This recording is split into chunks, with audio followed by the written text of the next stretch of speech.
Yeah. So I've developed the habit with these interviews of just literally starting from nowhere. So I just asked the question, and poor old fella suddenly hears recording has started. So Yeah. my guest today is Peter McCammon. Peter, you were just about to tell us something amazing about things you're learning. So prithee, continue.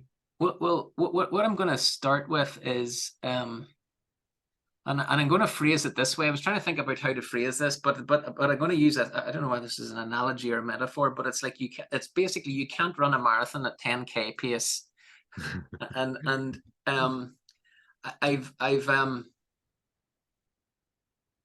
probably over the last 3 or 4 months, I've accelerated in terms of probably taken on too many things that are sort of outside of my core work, and there's a sense in which they've all been good things, they've all been helpful things, they've all been beneficial things, and the cumulative effect of them is that I'm starting to feel a little bit burned out would be too strong a word, but heading in that direction.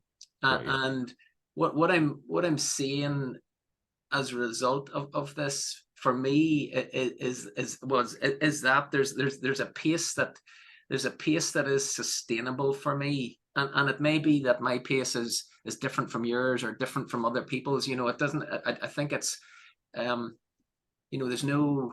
I don't think there's a right answer to what that pace is. It's for me to work that out for myself, and probably in the last period of time, and when I say period of time, probably last couple of months, it's just felt a little bit like, oh, how am I going to get it all fitted in? And that has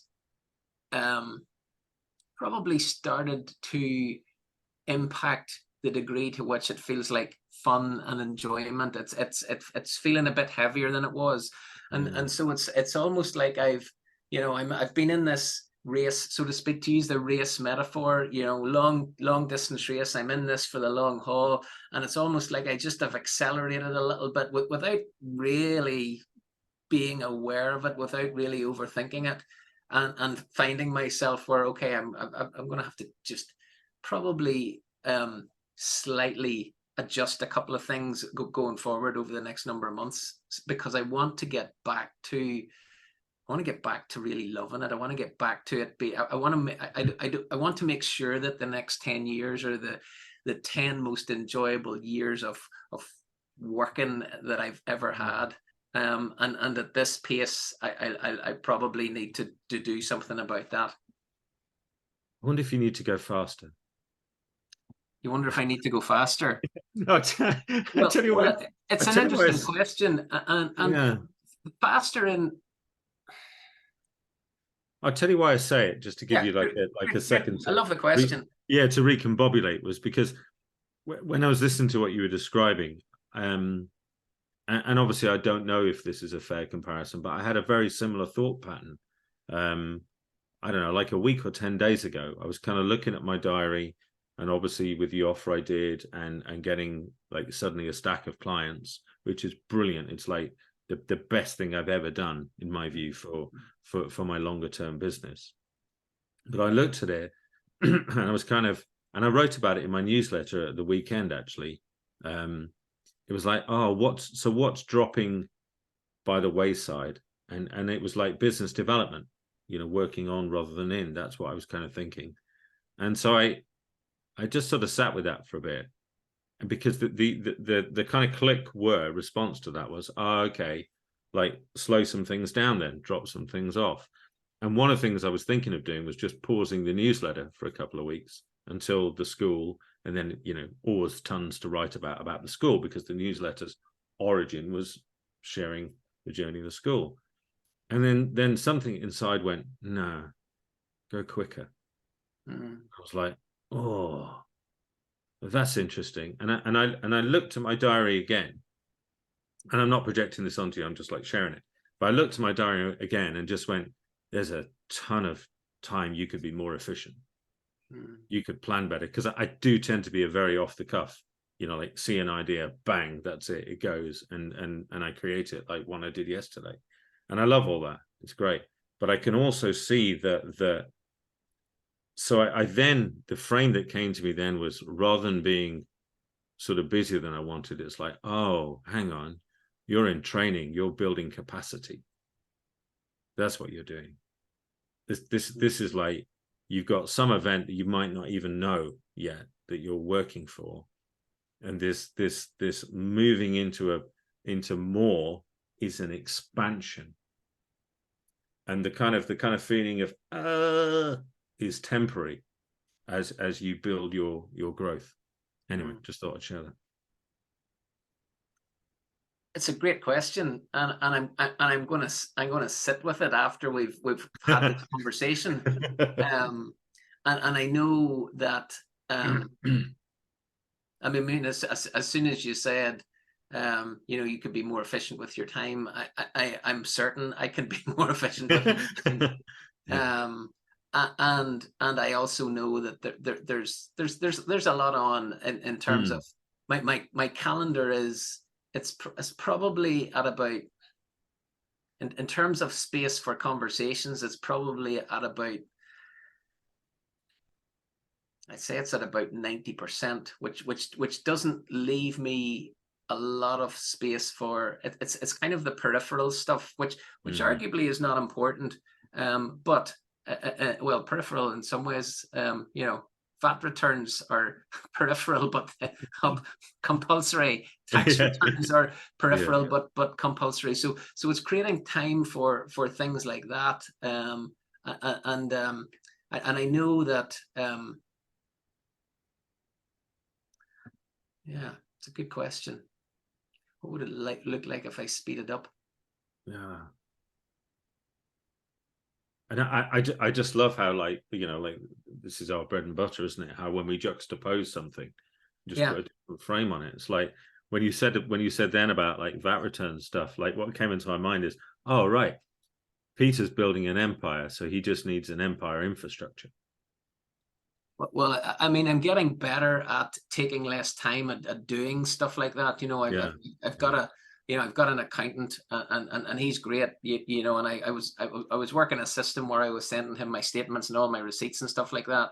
And now we've worked out that if I just send him my bank statements and make a couple of notes on the things that are unusual or slightly out of the ordinary, he runs with that, and if he has specific questions, he comes back and I answer those questions. So wonderful. So that's taking me less time. So I'm working out ways to do these things in less time.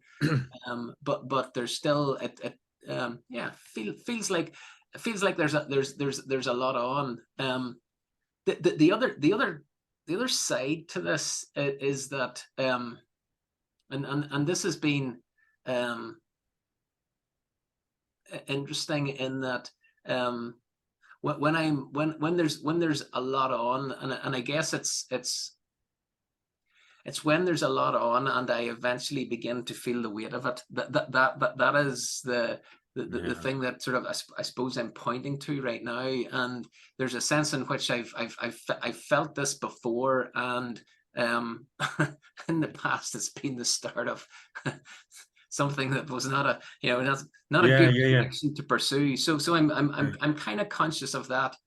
The other thing that I'm conscious of is that, you know, as my moods kind of fluctuate a little bit with the busyness of this, is what I'm conscious of is I don't have to feel 100% to get a lot done. Yeah, beautiful. And that's the other thing, and I think Amir touched on this last night in some way. And you know, I used to be a little bit kind of, you know, I've got to make sure my you know, I feel great, and I must have had a good night's sleep, and I must be, you know, certain things that I must do in order to be able to show up. And none of that's actually true. I mean, that's some of those are good things to do, but if I don't sleep so well, or even if I'm, you know, not feeling on top form, I can still do some really good coaching.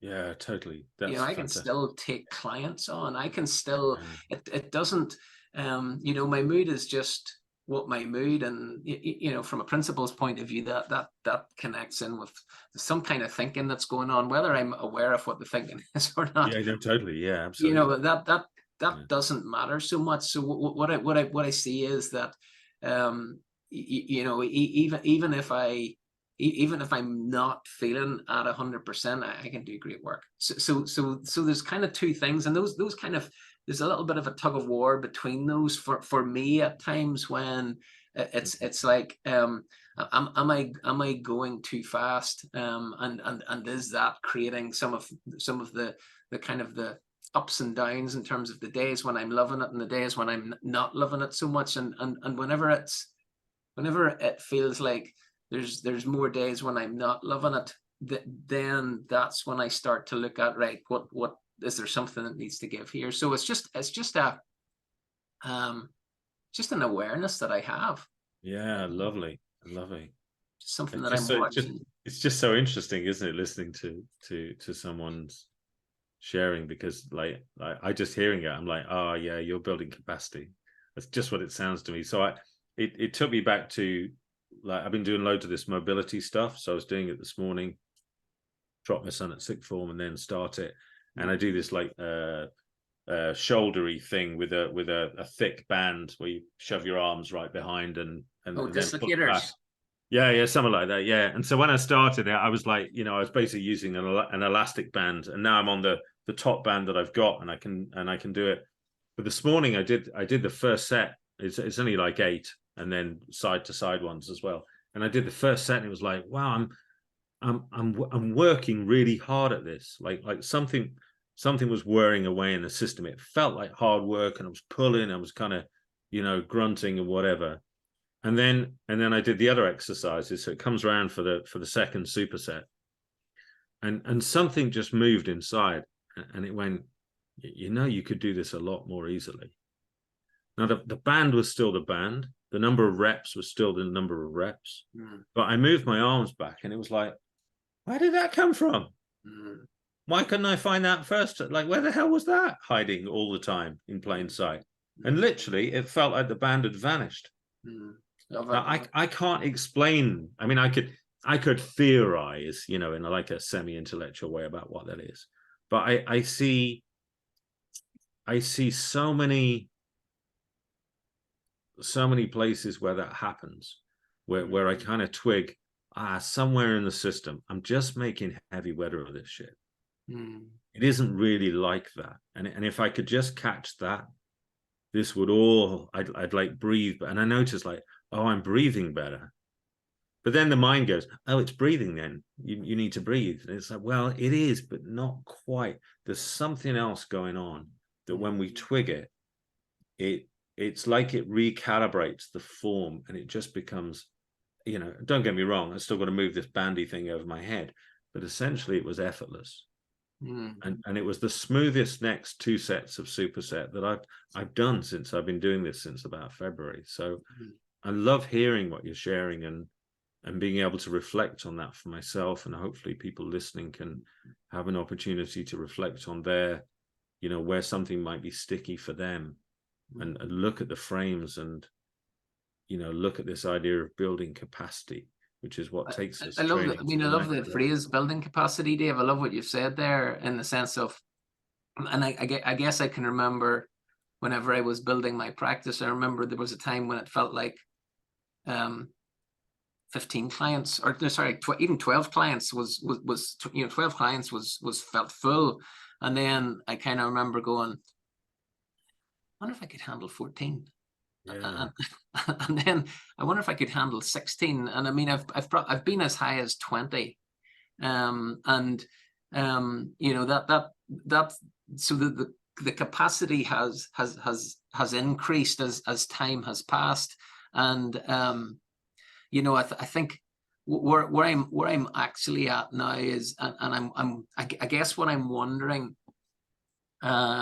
is, and this is the thought. The thought is, you know, I could sustain this at 16 to 18, even 20 clients. but would I be better, thinking about, like, I know Steve Hardison, apparently he sees 2 clients a day, so that means 10 a week max. Yeah. So what would it look like if I was to actually create my max as 16 and actually, spend time on serving those people better? Yeah. So I feel like there's not a tension there, but that there's a curiosity around capacity for me at the minute. I loved it. I could feel the shift in your energy when you shared then. So what I felt in there was so you've been building this capacity, and then wisdom kicks in, the insight kicks in, and says, yeah, but what if I just took, the number of reps down? What if I took it to 16 and I accessed this whole new depth of level of service and being? And yeah, I love it. I love that. Because I mean, I'll use go with your analogy, the workout analogy. I mean, I know for me, if and my PT will do this, he'll say, I'd rather you do, if I'm doing it, dumbbell bench press, for example, he'll say, slow it down. I'd rather you do it slowly and be in control than you just than you using momentum. He'd rather that I slow things down. And I'm curious, have you read David Goggins' book? Yeah, I think so. Yeah, definitely what's the title? It's called Can't Hurt Me. Oh no, I don't know that. No, I don't know. I must have read something else fine. So got David Goggins in his book Can't Hurt Me. I can't remember exactly. I'm going to probably slightly get this wrong, but he basically says, physically, whenever you think you cannot do any more, you're probably only at 40%. Oh yes, yeah, that piece I definitely know. Yes. So again, it's interesting, and so whenever I'm thinking about capacity right now, I'm thinking about it in the context of not volume of clients, but capacity to serve powerfully. Capacity for impact is really what I'm thinking about. And capacity for impact, what would that look like if I was to have 3 clients, 4 clients less, but to really go to town on the individual service. So it's I suppose it's a play on the word capacity for me as we were talking, where I'm thinking about, what if that's about capacity for impact as opposed to just number of clients? Perfect. Peter, thank you so much.